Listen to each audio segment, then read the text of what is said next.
Gitugutan na nga mga bili ang mga negosyo ug aktibidad sa Davao City nga gibawal kaniadto karong gipailaw na sa alert level 3 ang syudad samtang makabintaha sad niini ang mga fully vaccinated. Aning report ni Argil Relator.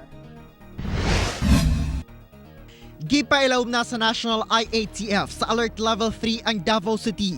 Buot pasabot, daghan gihapon ang restrictions apan mas luag kini sa mga negosyo nga sirado kaniadto nga karon pwede na mga blibalik. Ubos sa alert level 3, mas mitaas ang operational capacity sa mga establishmento ilabi na alang sa mga fully vaccinated.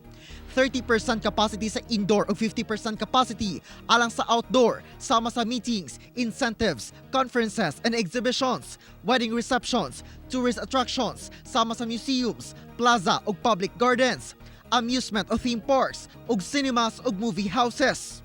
It was not yet mentioned as to the opening of the cinemas here in Davao City. Yes, yes. Pero although appeal siya dito sa ato ang guidelines, sir, but as of the moment, ang ato ang gipag-usapan lang sa is katong mga establishments, Yes. katuganing before nga zero gyud no.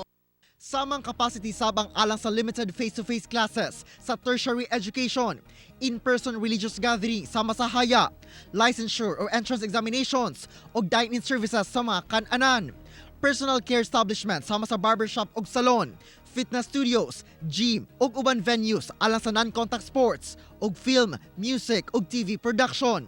Awarded sila with another 10% sa kung matagaan sila og safety seal na which will be given by our LGU.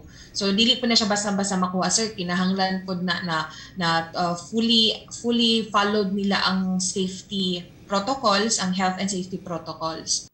Mamahimo na sabang interzonal ug intrazonal travel apan magdepende gihapon sa age restrictions.